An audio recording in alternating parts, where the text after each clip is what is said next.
கோபிச்செட்டிப்பாளையத்துலேருந்து திருப்பூர் போகிற ரோட்டில் மொடச்சூர் தாண்டி ஒரு அம்மன் மிஷின் ஒன்று இருக்குது. நிறைய பேர் சொல்லி கேள்விப்பட்டிருக்கேன். நிறையா வண்டியில் போகிறவங்க, லாரியில் போகிறவங்கலாம் நிறையா அந்த கடையில் சாப்பிடுவாங்க. சரின்னு சொல்லிட்டு இன்றைக்கி எங்களுக்கு அந்த கடையில் சாப்பிட்றதுக்கு ஒரு வாய்ப்பு கிடச்சிது. சரின்னு சொல்லிட்டு போனோம். ஃபஸ்ட்டு நாங்கள் கொத்து பரோட்டாவுக்கு அந்த அக்கா என்ன பண்ணாங்கன்னா, கொஞ்சம் கருவேப்பிலை எடுத்துக்கிட்டு ஃபஸ்ட்டு சூடான தோசைக்கல்லில் வெங்காயத்தெல்லாம் பொடியாக கட் பண்ண வெங்காயம் பரப்பிட்டு கொஞ்சமாக கருவேப்பிலை ஆட் பண்ணிவிட்டு, தக்காளி பழத்தில் ஒரு அரை தக்காளி பழம் பொடியாக கட் பண்ணி அந்த வெங்காயத்தோடு ஒரு கலந்து வச்சுக்கிறாங்க.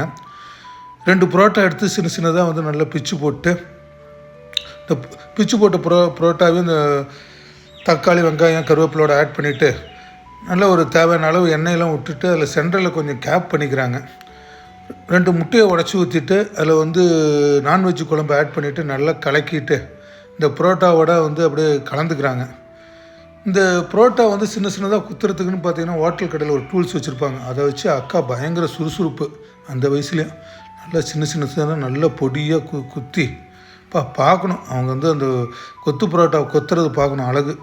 சரின்னு சொல்லிவிட்டு அப்புறம் இந்த கொத்து பரோட்டா தான் அந்த கடையில் சாப்பிட்டு பார்த்தேன். கூடவே நான்வெஜ் குழம்பு வேறு. டேஸ்ட்டு வேறு லெவலுங்க.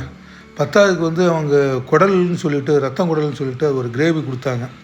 அது சாப்பிட்டு பார்த்தேன். செம்ம டேஸ்ட்டு. இந்த சாப்பாட்டுக்கெலாம் ரசம், அந்த ரசமெல்லாம் அப்படியே குடிக்கலாம் போல் இருக்குது. சரின்னு சாப்பிட்டு அப்படியே கிளம்பிட்டு